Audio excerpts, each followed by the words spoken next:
سڵاو قوتابیان سەباح الخێر بەیانیتان باش هاتینەوەلاتان بە دەرسێکی نوێ بۆ پۆلی حوتی خۆتان بە ناوی بینا فعل الأمر. من مامۆستا شیرین بابەتی عەرەبیەکەتان بۆ شەرحەکەم. باش بینا فعل ئەمر چییە؟ واتە تۆ ئەبێ لە مەرحەلەکانی تر فێر بوو بێتی فعل ماضیمان چییە، فعل مضارع چییە، فعل ئەمر چییە. ئەمە دروستکردنەکەی تەواو بووی. لەم دەرسەی ئەمڕۆ کە من بۆت باسەکەم ئەم فعل ئەمڕەی کە تۆ هەتا حرەکەی عرابەکەی لە ئەخیرە ئەبێتە چی، واتە چه حرەکەیەکی بۆ دائەنێ. ئەوە گرنگە تۆ فێری بی. دیقەتێکی کتابەکەت بە و لەگەڵم دەست پێ بکە. باش سەیری بدایەتەکانی کە ئەڵێ ئەنتە تەضحەکو بۆتە چی؟ ئەضحەک. ئەنتە تەمشی ئەمشی. ئەنتە تەدعو ئدعو. ئەنتە تەسعا ئسعا.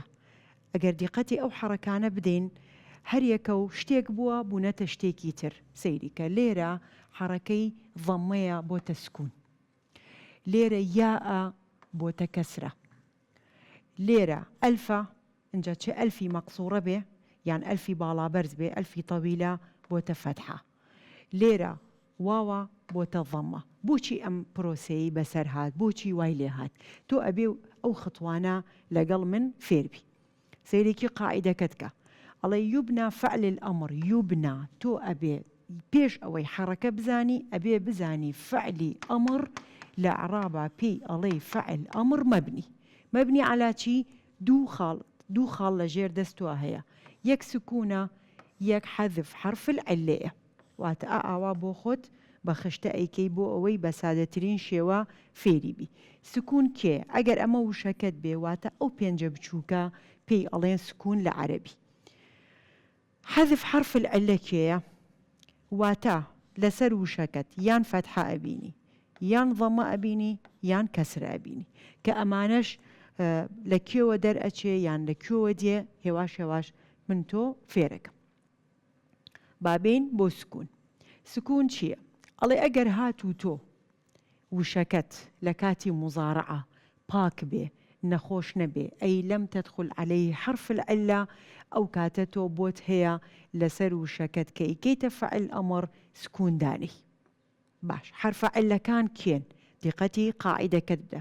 ئەلف واو یا واتە بەمانە ئەڵێن چی؟ پێیان ئەڵێن حرف عەلە، واتە ئەو پیتە دەنگدارانن المصوت الطویل. لەسەر وشەکەت ئەلف واو یا ئەدبینی ناتوانی سکوون دانی، ئەو کاتە ئەچێتە قاڵبی دووەم کە ئێستا بۆت باسەکەم. بەڵام ئەگەر پاک بوو ئەوەی یەکسەر تۆ ئەتوانی ئێستا بەمە ئەڵێن چی؟ ئەڵێ فعل ئەمر مەبنی عەلە سکون. تاو لەبەرەوەی ئەخیرەکەی پاکە، پیتە نەخۆشەکانی پێوە نییە. کەوتمان پیتە نەخۆشەکان کێیە؟ ئەلف واو یا.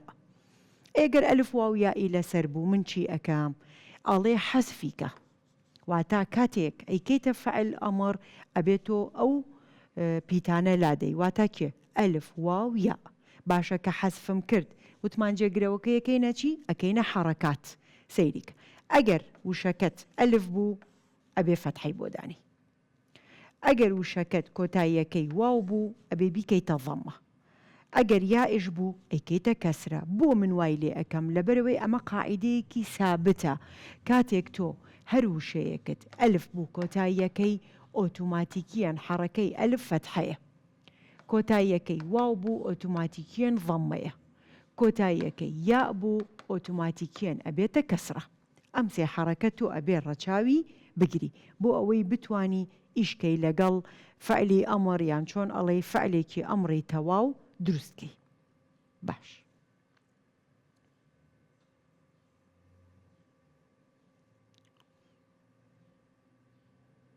کەواتە وەکووتمان فعلی ئەمر بەچی بینا ئەکرێ؟ ئەڵێ فعل ئەمر مەبنی دوو حالەتت هەیە، مەبنی عەلە سکون، مەبنی عەلا حەذف حرف العلە. وتمان حرفە عەلەکان واتە لای ئەدەین لە جیاتی حرەکات دائەنین بۆ ئەوەی من بتوانم ئەمڕێکی باش دروستکەم. دیقەتی ئەم تەمرینە بدەن. ئەڵێ ئوحەویل من المضارع إلى الأمر، واتە لە مزارعەوە بیکە چی؟ بیکە ئەمر. واضبط آخر الأمر بما يناسب. آخر الأمر واتا أخيري فعل أمركت تو دو حركت هي چی دا أنينوا أي خمو بيرت وتمان أجر كلمة كوتايكي باكبو سكون دا أنين أجر بيتا نخوش كان بو فتحة ضمة كسرة درست يكن دقتي نمونية كم دا الله أنت تدنوها واوا كاتب وتفعل أمر واوا كماوا نخير واوا كناميني أي شي لجاتي دائنين لجاتي ضم دائن بابين وردة بيكوا أم تمرينانا حلكين دي لقلم بيخوينوا أنت ترمي الورقة في السلة شي فعل مضارع كما لما ترمي باش كاتيك ترمي بكينا فعل أمر من أبي شي بكام تو أبي فيربو بيتي أنيتو كان لا أدي ها وكو تدنو بوتا إدنو كاتيك أنيتو كان لا أدي لجاتيا شي دانين ألف وكو خوي بينو سم نخير وكو خوي ناينو سم بولا بري من تون فيركر أو يا حرفي عليش أبي لادي باشا كيا أكم لادا كي أجيتا جيغا كي كسرة أبيتا ارمي ارمي تصحو ديسان فعل مضارع كتا بنيتا أنيتوي بيويا كوتايكا شي واوا أو واوا أمينة نخير أي واوا كابيتا شي وتمان جيغري وكي واوا أكينا ضم إيه لو حالتا تصحو أبيتا شي أبي بلين اصحو أو ضممان بويدانا كواتا إساليرا فعل أمر كان مضبوطة بله بو لبر أوي حركة كان يمقوري وبو حذف حرف العلة سيريك ترعى واتا أنيتو كلا أدين لقل ألف مقصورك إن جاء أليم شي ألين بنيتانا فتحة ما بويدانا كواتا بو من أوهام كير لبروي أمانة لمزارعة شيان شو تسر ألف واو ياء كبيان ألين حروف العلة آية حروف العلة لفعلي أمر أمينة نخير نامينة من بيويستا لايدم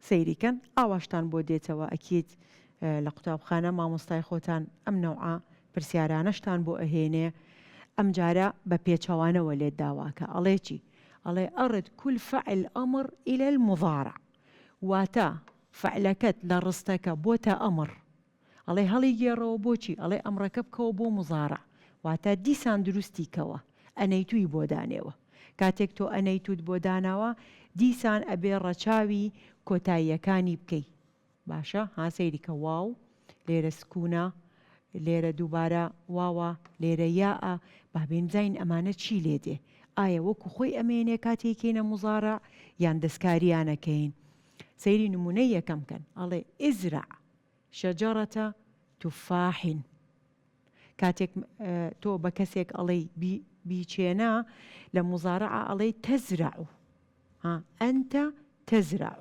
كردوية فعل مزارع باش بابين بو مثالي دوم علي البس ثيابك يعني شي البس ثيابك واتاج لكانت لبركة باش كاتك من بيكيك أليم جلا كانت لبركة كواتا تشيبي ألين أنت بين بيكينا مضارع أبي لسر أو أمر درشم تشي دا أنيم أنيتو ألين تلبس ثيابك أنت تلبس ثيابك اكوي الثوب جلا كانت أتوكا كي تو وتمان تو كيا ألي أنت باش كاتيك ألي أنت اكوي كاتێک تۆ ئەوەلادەی ئەبێ بڵێن چی لەو حاڵەتە بینیتانە لە ژێر واوەکە کەسرە هەیە واتە ئەچینەوە بۆ لای یا ئەەکەی خۆی کە هەی بووە ئەڵێن ئەنتە تەکوی ثیابک اینجا نمونەیەکی ترمانەیە بە ناوی ئۆرکۆف کەلغەزال ئۆرکۆف کەلغەزال ئەبێ بڵێن چی ئەو کاتە ئەیکەیتە مضارع ئەڵێن تەرکۆڤ كالغزال العبوا العبوا طبعا ليرة أما ما دام ألفي لقلا أمواوي جماعية أكيد أما لمزارعة أبينوني كيبو إضافة بكين لو حالة ألين شي ألين تلعبون بينيتا کاتی ئەمر نونەکە نامێنێ بەڵام لە بڵێن نونەکە لە مزارعە بۆی ئەگێڕینەوە ئغلقی ئەلباب ئغلقی ئەمری پێکە ئەڵێ دەرگاکە داخە ئەو یا ئەش دیسان ئەبێ نونەکەی بۆ دووبارە بکەینەوە ئەڵێن تەغلقینە ئەلباب باش ئەمەشیان ئەو نمونانن کە ئەبێتۆ بیزانی دوای ئەوە میسالێکی ترمان هەیە سەیریکە داوای عرابت لێەکە تۆ ئێستا فێر بووی لەگەڵ من چۆن عرابەکەی وتمان دوو حرەکەی ئعرابیمان هەیە لە فعل ئەمرەکەت لە ئستنتاجەکە یان ئەڵێ فعل ئەمر مبني على السكون یان پێی ئەڵێ حذف حرف العلة باش کاتێک سکوونەکە ئەبینی چی پێ ئەڵێ کاتێک حرەکات ئەبینی چی پێ ئەڵێ اقرأ بینیتانە سکون ئەڵێ چی ئەڵێ فعل ئەمر مبني على السكون زۆر بەسادەی بۆ سکوونماندانە لەبەر ئەوەی لێرە حرەکاتی تر نابینم وشەکەم پاکە حرفی ئەلەی لەسەر نەبووە لە کاتی فعلی مزارعە بەڵام ئەگەر دیقەتی ئبنی دەن ئبنی کەسرەیە باشە من لێرە پێی ئەڵێن فعل ئەمر مبني على الكسرة نەخێر قاعدەکەمان وتی چی وتی کاتێ تۆ کەسرە ئەبینی یان بۆ نمونە فەتحە ئەبینی ضەممە ئەبینی لەسەر فعل ئەمرەکەت ئەو کاتە پێی ئەڵێ فعل ئەمر مبني على حذف حرف العلة ئەگەریش بۆ ئەوی مسەیترتر بی یان بۆ ئەوی بە جوانی تر بۆ مامۆساکەت باسیکەی بۆ نمونە ئێستا لێرە حرفە عیلەکەمان چی بۆ لامانداوە یا ئەگەر فەتحە بە ئەلف بوو ئەگەر ضەمەش بە ئەبووە واو کەواتە بۆ عەرابەکەش ئەبێ ڕەچاوی ئەو دوو خاڵە بکەی یان ئەڵێ سکون یان ئەڵێ حەذف حرف العلة